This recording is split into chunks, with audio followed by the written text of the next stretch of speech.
페이크 호러 예고편과 코미디의 절묘한 결합. 영화 교생 실습은 관객의 기대감을 영리하게 비틀어버리는 예고편으로 첫인상을 강렬하게 남깁니다.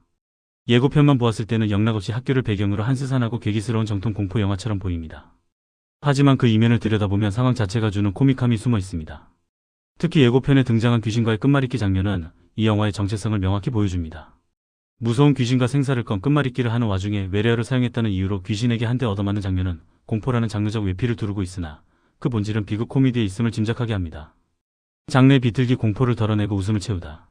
이러한 예고편의 분위기를 미리 인지하고 영화를 관람하게 되면 귀신이 등장하는 소재임에도 불구하고 두려움보다는 어떤 엉뚱한 웃음이 터질지 기대하게 됩니다. 실제로 영화 초반부에는 시각적, 청각적 장치를 활용하여 살짝 무서운 학원 공포물의 분위기를 연출하며 관객의 긴장감을 유도합니다. 하지만 그 긴장감은 오래가지 않습니다. 초반에 공포 분위기가 거치고 나면 그 이후부터는 무서운 장면이 단 하나도 등장하지 않을 정도로 서사가 철저하게 코믹하고 유쾌한 톤으로 흘러가며 장르적 비틀기의 묘미를 선사합니다. 교생 강은경의 혹독한 목요 귀환기. 영화의 제목이 교생 실습인 만큼 이 작품의 서사를 이끌어가는 중심에는 한선아 배우가 연기한 주인공 강은경이 있습니다. 그녀는 부푼 꿈과 열정을 안고 자신의 모교의 교생으로 부임하게 됩니다. 참된 교육자가 되겠다는 이상을 품고 교단에 섰지만 그녀가 마주한 현실은 첫 수업부터 상상조차 하지 못했던 난관의 연속입니다. 새로운 교생 선생님으로 학생들 앞에 서서 자신을 소개하는 뜻깊은 순간에도 교탁 앞에 학생 중 누군가는 선생님의 존재를 철저히 무시한 채 딴짓에만 몰두하며 현대 교실의 무너진 질서를 적나라하게 보여줍니다. 무너진 교권을 은유하는 과장된 코믹 액션. 강은경은 수업 시간에 이어폰을 낀 채 학교 수업과 무관한 학원 숙제에만 매달리는 학생의 태도를 도저히 참지 못하고 훈육을 시도합니다. 그러나 정상적이어야 할 이 훈육의 결과는 참담합니다. 학생을 지적하자마자 즉시 학부모가 학교로 들이닥쳐 교실을 뒤집어 엎으며 난동을 피우기 때문입니다. 이 대목에서 영화는 코믹 액션이라는 극단적인 설정을 빌려 현실을 풍자합니다. 학부모의 항의에 강은경이 마치 무협 영화의 장풍을 맞은 것처럼 뒤로 붕 떠서 밀려나는 과장된 연출은 현재 학교 현장에서 학부모의 민원 앞에 한없이 무력해진 교권의 현주소를 상징적으로 보여줍니다. 학원 없이 전교 1등을 차지한 흑마술 동아리. 힘겨운 교생 실습을 이어가던 중 강은경의 눈에 유독 특이한 3명의 여학생이 들어옵니다. 사교육 1번지라 불릴 만한 치열한 환경 속에서 학원조차 다니지 않으면서 전교 1등을 휩쓰는 기이한 인물들입니다. 홍혜지가 연기한 아오이는 언어 영역 1등, 이여름이 연기한 리코는 수리 영역 1등, 그리고 이하원이 연기한 하루카는 외국어 영역 1등을 차지하고 있습니다.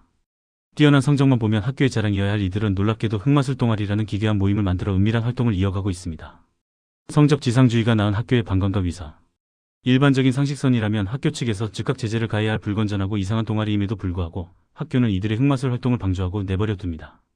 오로지 전교 1등이라는 화려한 성적표가 학교의 명예와 대입 실적에 직결되기 때문입니다. 이러한 학교의 위선과 방관을 이상하게 여긴 강은경은 이 3명의 학생에게 집중하기 시작합니다. 아이들이 말도 안 되는 허무맹랑한 이야기를 늘어놓으며 귀신을 언급하자 강은경은 소통을 시도하기 위해 쪽지를 남기게 되고 이는 사건을 새로운 국면으로 이끄는 결정적 계기가 됩니다. 성적과 영혼을 맞바꾸는 사무라이 귀신 이다이나시.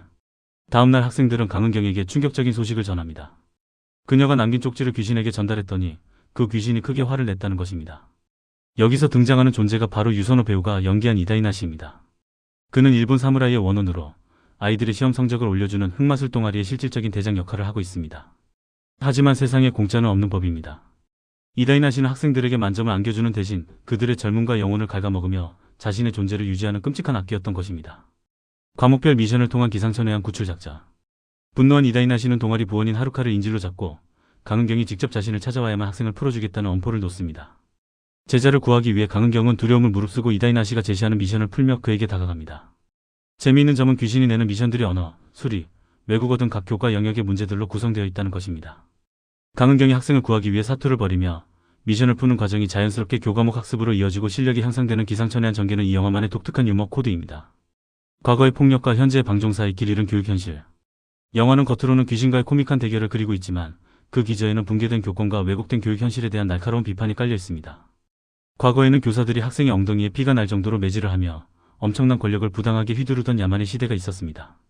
하지만 시간이 흘러 정반대로 기울어진 현재는 교사가 학생에게 올바른 훈육의 말조차 함부로 꺼낼 수 없을 만큼 무력해진 상황을 꼬집습니다. 학교가 전인 교육의 장이 아닌 오로지 대학 진학을 위한 수단으로 전락하면서 교사를 바라보는 학부모와 학생의 시선 역시 철저하게 소비자 중심적으로 변질되었음을 지적합니다. 가벼운 웃음 속에 감춰진 묵직한 사회적 메시지. 최근 뉴스를 통해 연일 보도되는 교권 침해와 학교 현장의 안타까운 비극들을 떠올려보면 교생 실습은 비단 가벼운 코미디로만 소비할 수 없는 뼈있는 작품입니다. 감독은 참담한 교육의 현실을 직설적인 다큐멘터리나 무거운 전극이 아닌 귀신과 흑마술이라는 판타지를 곁들인 유쾌한 비틀기로 영리하게 풀어냈습니다. 극을 훌륭하게 이끌어간 한선아 배우가 이 작품을 통해 장편 영화 부문 배우상을 수상한 것 역시 이러한 메시지를 탁월한 코믹 연기로 승화시킨 공로일 것입니다. 95분이라는 비교적 짧은 러닝타임 덕분에 부담없이 가볍게 즐길 수 있는 오락 영화이지만 극장을 나선 후 입안에 맴도는 현실의 뒷맛은 결코 가볍지 않은 묵직한 수작입니다.